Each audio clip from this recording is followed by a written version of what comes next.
Study world IQ के इस video में हम लोग विश्व इतिहास के पुनर्जागरण काल को देखेंगे। यहाँ पर पुनर्जागरण काल से रिलेटेड 14 से 15 एमसीक्यू प्रश्न लिए गए हैं जो आपके एग्जाम के दृष्टिकोण से काफ़ी ज़्यादा महत्वपूर्ण हैं।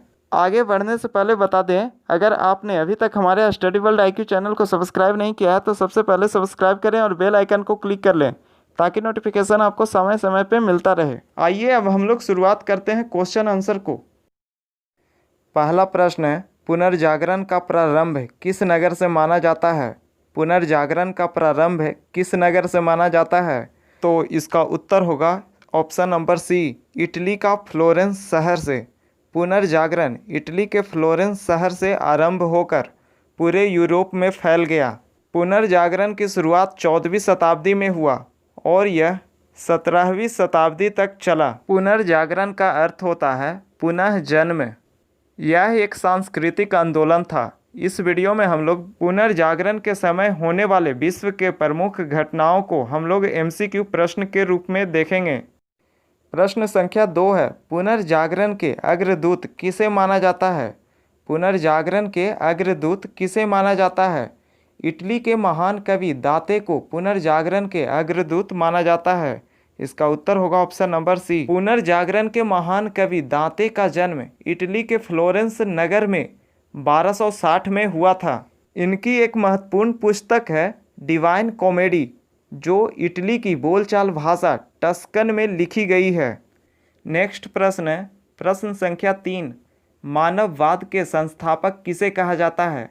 मानववाद के संस्थापक किसे कहा जाता है? इटली के महान कवि पेट्रो को मानववाद का संस्थापक कहा जाता है।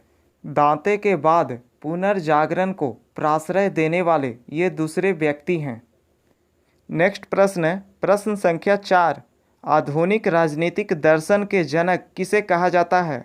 आधुनिक राजनीतिक दर्शन के जनक किसे कहा जाता है? इसका उत्तर होगा ऑप्शन नंबर बी, मैकियावेली को आधुनिक राजनीतिक दर्शन के जनक कहा जाता है। आधुनिक विश्व का प्रथम राजनीतिक चिंतक फ्लोरेंस निवासी मैकियावेली को माना जाता है। इसे भी याद रखें।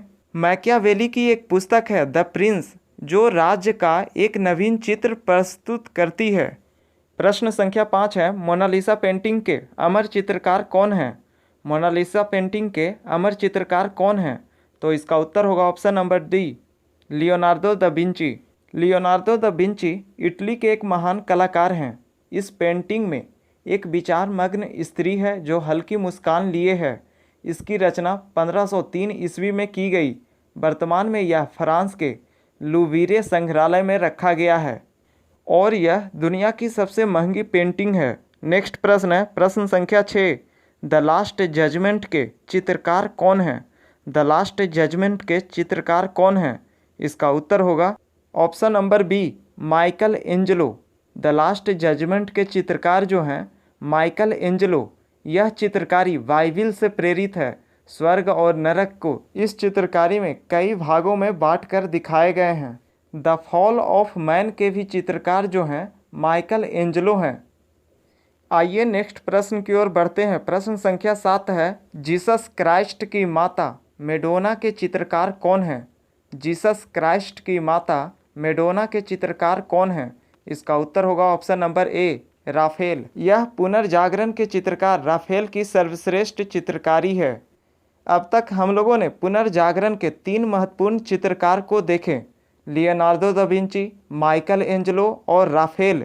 इन तीनों के चित्रकारी को भी याद रखें क्योंकि यहाँ से कई सारे प्रश्न आपके एग्जाम में पूछे जाते हैं। नेक्स्ट प्रश्न है, प्रश्न संख्या 8, द प्रिंस पुस्तक के लेखक कौन हैं? द प्रिंस पुस्तक के लेखक कौन हैं? इस पुस्तक को हमने पहले भी देख लिया है। इसके लेखक जो हैं मैकियावेली हैं। द प्रिंस पुस्तक के लेखक कौन है? मैकियावेली।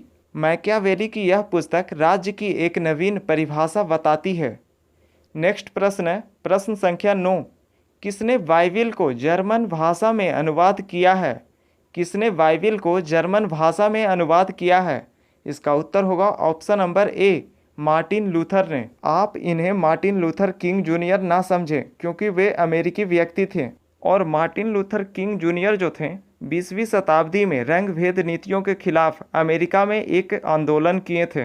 हम यहाँ पर जिस मार्टिन लूथर की बात कर रहे हैं वे 16वीं शताब्दी के जर्मन निवासी थे। उस समय जर्मनी में गहरी अशांति फैली हुई थी। इन्होंने 16वीं शताब्दी में चर्च के पादरियों का विरोध किया था, जो समाज की अशांति के मुख्य कारण थे। नेक्स्ट प्रश्न है प्रश्न संख्या 10। सूर्य के केंद्रिका सिद्धांत, जिसे इंग्लिश में हेलियोसेंट्रिक थ्योरी कहते हैं, सूर्य के केंद्रिका सिद्धांत किसने दिया था? इसका उत्तर होगा ऑप्शन नंबर बी, कोपरनिकस ने। और कोपरनिकस जो थे पोलैंड के खगोल शास्त्री थे। इनका जो समर्थन किया था हेलियोसेंट्रिक थ्योरी का वे थे गैलीलियो। हेलियोसेंट्रिक थ्योरी का अर्थ है सूर्य के ब्रह्मांड के केंद्र में होना। इससे जो पहले थ्योरी दिया गया था वो था जियोसेंट्रिक थ्योरी। इसका अर्थ है पृथ्वी के ब्रह्मांड के केंद्र में होना। जियोसेंट्रिक थ्योरी दूसरी शताब्दी में टॉलमी द्वारा दिया गया था। जियोसेंट्रिक थ्योरी जो है दूसरी शताब्दी में दिया गया था और हेलियोसेंट्रिक थ्योरी जो है 15वीं शताब्दी में आया। हेलियोसेंट्रिक थ्योरी आने के बाद पृथ्वी का ब्रह्मांड के केंद्र में होने का गौरव समाप्त हो गया। नेक्स्ट प्रश्न है प्रश्न संख्या 11। पुनर्जागरण काल कब से कब तक का माना जाता है? पुनर्जागरण काल का समय क्या है? इसका उत्तर होगा ऑप्शन नंबर सी, 14वीं शताब्दी से 17वीं शताब्दी तक।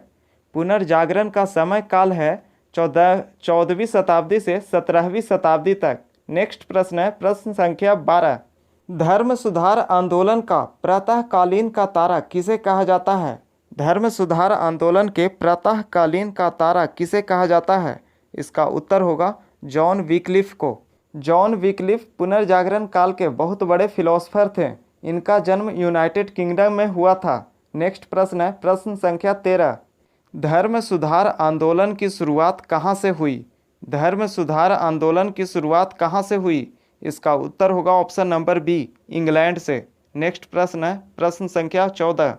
डेकामेरोन पुस्तक के लेखक कौन है? डेकामेरोन पुस्तक के लेखक कौन है? इसका उत्तर होगा ऑप्शन नंबर डी, बोकेसियो।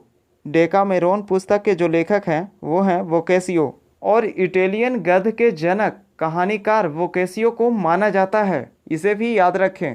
पुनर्जागरण से रिलेटेड एमसीक्यू प्रश्नों का ये वीडियो अब समाप्त होता है। आशा करता हूँ इस वीडियो से आपको लाभ हुआ होगा। हमारे नेक्स्ट वीडियो में बने रहने के लिए स्टडी वर्ल्ड IQ चैनल को सब्सक्राइब करें और बेल आइकन को क्लिक कर लें ताकि नोटिफिकेशन आपको समय समय पे मिलता रहे।